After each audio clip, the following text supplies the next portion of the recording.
My family we were fishing and camping up in the northern Adirondacks in upstate New York. And gone out in the boat on the morning. We were doing some fishing, and we wanted to get as much watercraft experience while we could. So we decided to convert the boat from fishing to a ski boat for the afternoon. And we weren't skiing, but we had a lake toy, and it was towed by the tow rope around the lake. So on the boat's my brother-in-law, his nephew, and a baby. His nephew's baby, about 3 years old.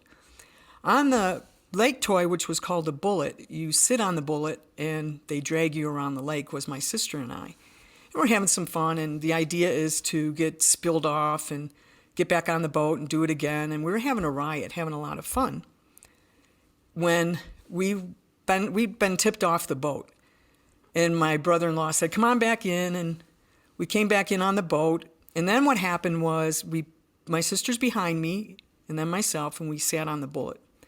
And my sister took the tow rope. So there's no slack in the tow rope. And we're actually on the boat. We get on the bullet and we pull away. And she lets the tow rope out. So there's really no slack. We get all the way to the end of the tow rope, and we hear my brother-in-law yell, get off the bullet, the boat is sinking. Now, it's impossible for that boat to have sunk because there's a torque screw in the bottom of the boat that every spring you torque wrench that on. So it's really impossible for water to get in that boat. So the reason I'm telling you this is there's several physical things that happened that were impossible. This is just freaky that what happened. So the first thing was that there was water on the boat. So we're like, oh my God, what's going on with that? So I look behind me to see which way my sister's going to throw the rope. So I look back, she throws it to the left. I roll off the bullet to the right. So we're now off the bullet, and the force of our getting off the bullet makes it get in the sight line between my brother-in-law and us in the water. We have our life jackets on, but we can hear the boat going to start up. And for some reason, I looked down in the water, and the tow rope is wrapped around my left leg. And my thought was, that's physically impossible for the tow rope to be around my leg, because remember, it's a nylon rope. It's on the top of the water. It's not weighted. It couldn't go below me, let alone wrap around my leg. So this is happening in like split seconds from the time he yells, get off the bullet. We roll in the lake, and I look down. I hear the motor start, and there's no way I can reach down and get that rope off my leg. And I thought to myself, oh my God, this is going to hurt. This is really going to hurt. So he starts up, and it's a powerful motor. It's a twin engine. I don't know how many horsepower, but it's not a little. It's really not a little fishing boat as such. It's a fish ski boat combo. So he takes off, and the tow rope strangles my leg to the bone above the knee. And I'm drug underwater at a high rate of speed. And the explosion of pain that I had when my leg was strangled was, oh my God. Now I'm gonna go through a couple of quick sessions of thoughts. My first thought was, all that education, and I don't know how to get the rope out of my leg. I have these college degrees, and I'm going, oh my God, I can't get the rope off. The second thing was the force of the water was hitting the air out of my lungs, so I was actually watching my air bubbles escape, and I'm thinking, oh, I really could use that air. I was like, oh my gosh. The third thing was, now I know how I'm going to die. And I don't know, Jeff, you've had a lot of people on your podcast. I would imagine that you really know they had a near-death experience if they say to themselves, now I know how I'm going to die. Because you're sitting there going, well, this is it. This is how I'm going to die. I'm going to drown. And then I was just kind of hanging out. I mean, I'm being drug underwater. I'm drowning. And I just try to relax. And I thought, my next thought was, where are they going to have the funeral, Jeff? Are they going to have it in Arizona or in New York? And as soon as I had that thought, boom, out of my body. I popped out of my body, and it's really like a pop. And then I went through like this veil. I say light because it's similar to saran wrap or some thin veil, and I passed through this. And the first thought, now I'm dead, I'm drowned. My thought process is this. Oh, there's no time here.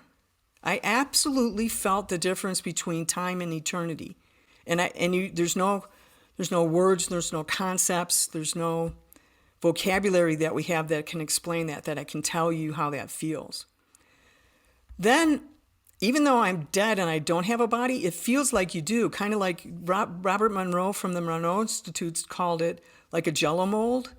So when you first pop out of your body, you have the shape of your body. You haven't gotten into your energy body or your aesthetic body yet.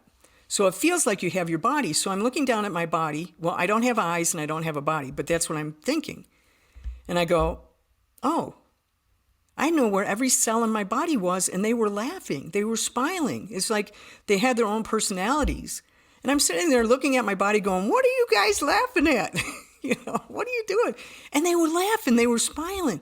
And then all of a sudden, telepathy started happening. And all the cells in my body said, he's coming. He's coming. And now I'm looking down at my body, and I look up. And you know the picture of the cosmos behind you right now?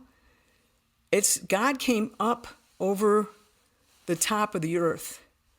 And I was like, oh my God, the creator of the universe. I am good, and I'm being pulled toward the creator of the universe. Then this time thing, I don't know if people talk about time, but it's this weird time thing. So there's no time, but I'm going to talk about time. Just like I have no body, but I'm going to talk about my body. So with time, I was in all places at once, learning all things at the same time. And everything started happening with telepathy. So the creator of the universe is like, hi. And I'm like, hi, this is kind of cool. Oh my gosh. And it was like the aurora borealis. So the creator of the universe is this big energy. Like if you ever watch the aurora, and it's kind of this gigantic moving electric thing, that's what the creator of the universe presented himself to me. And it's not a he, it's not a pronoun. It's not he, she, it. But we use he for argument's sake, but it's so sacred that I don't know how to say it except creator of the universe. And then he starts talking to me. And it's talking at the same time. So as he starts to say something, it's immediately in my mind, and I'm immediately understanding it and immediately answering him. So he's saying, I am the creator of the universe. And I'm going, oh my God, you're the creator of the universe. He says, I have created everything. I even know the number of grains of sand on a beach in New Zealand. As that happens, I'm catapulted down to a beach in New Zealand, and my eye is like right up against the sand, and I'm going, I knew exactly how much grains of sand were on that beach in New Zealand. And then I'm catapulted back up in front of his presence, and I'm zipping through space, through galaxies, and I'm getting all this information, and I start having things shot through my body, which I don't have a body, and it's love. So it actually is felt physically visceral, what love felt like. And it was the most, if you took something that you love on this earth and multiplied it by 100,000 times, it's not even close to what this love is. This is why people don't come back. The love was every cell in my body. It was so loving and so caring. And so he called me by my name. Every one of us has our own name that the creator of the universe doesn't know me as God. Doesn't know me as Donna would say, oh, and I don't want to say my name. It's very sacred between me and God. Sorry, audience. So I'm sitting there and I'm wrapped in this love, and it's going through my body like straight on and coming down like vertical into my head, or all this knowledge about how the operation of the world works. How things work, why things work. And I'm in awe. I'm just like, I'm having this wild ride. I'm just we're having this conversation, Donna, how are you doing? I'm doing really good. That was really a good life. That was really fantastic. And then all of a sudden he says, well, what do you want to do here? Now, again, it's telepathy, so it's my interpretation of that. Now, one of the things I do, I was a college professor and I taught psychology, but I grew up in the psychology of the 70s where you do active listening. So a lot of my background's in active listening. So God says to me, well, what do you want to do here? So I do active listening with God. I go like this. I go, so is what I hear you saying? He's like laughing at me for, you're doing active listening with me, really the creator of the universe? I said, yeah, so I just want to make sure. So is what you're saying is you want to know whether I want to live or die. So I said, so is what you're saying is you want to know if I want to live or if I want to die? And he's like, and then the funniest thing happened, Jeff, like if the aurora borealis could smile and crackle, this big electric across the universe crackling smile, like, yeah, I want to know if you want to live or die. And I was like, oh. Then what I said next, Jeff, was not anything I would prepare for. I would have scripted, I would have said. What came out of my mouth, which I don't have a mouth, but my thoughts, whatever, I said, well, since you made me, I give the answer to you. As soon as that happened, I realized what I just did. And I turned my face and I went, oh, shit. And then I went, oh, I just swore in front of God. I was just like, oh, my God. And then two things happened. One, I understood what surrender meant. I surrendered my choice. And I got a download and information about, like when you go back, you're going to tell people how important choice is. You gave away your choice. You're a human being and you have choice. And you're going to tell people the importance of choice. And I'm talking about, Jeff, every single moment inside your brain, choice. Not just, if I want to wear these blue pants today or these green pants. We're talking about everything that is happening in front of you every second in your thought process. You're making choices about how you want to think about it. Whether how you want to think about yourself. Oh man, I can't believe I did that. I'm such an idiot. That's a choice. Or you see something on the news and go, oh, that person should blah, blah, blah. That's a choice. So they rolled through my brain the importance of choice. Now, again, remember, I've given the choice to God, so I'm waiting to hear what's going to happen to me. So surrender means not knowing the next moment and living in the present moment, how important that is for people. We only have the present moment. We don't have the past. We don't have the future. That's what you have. And so I had to wait. And because I told you before about time, I can't tell you how long I drowned. I can't tell you how long I had this experience. I can't tell you how long I waited for God's answer, but it seemed like forever. And I knew while I was waiting, I looked to my right off into the distance, and I knew that there was a demarcation line that if I went over this line, I'm going to be dead. I'm near dead. I'm not dead yet. I mean, I'm dead, but I'm not dead. And I looked over there and I went, well, this could be it, even though I'm dead, whatever. I'm waiting. And so it's kind of like another big smile. You go back and you go back and tell people about this. And it's like I was out, like all fours were out in space, like I was being held up in space. And then I got untethered. And I rapidly fell back to earth. I was actually falling back to earth, and I heard this. Honest to God.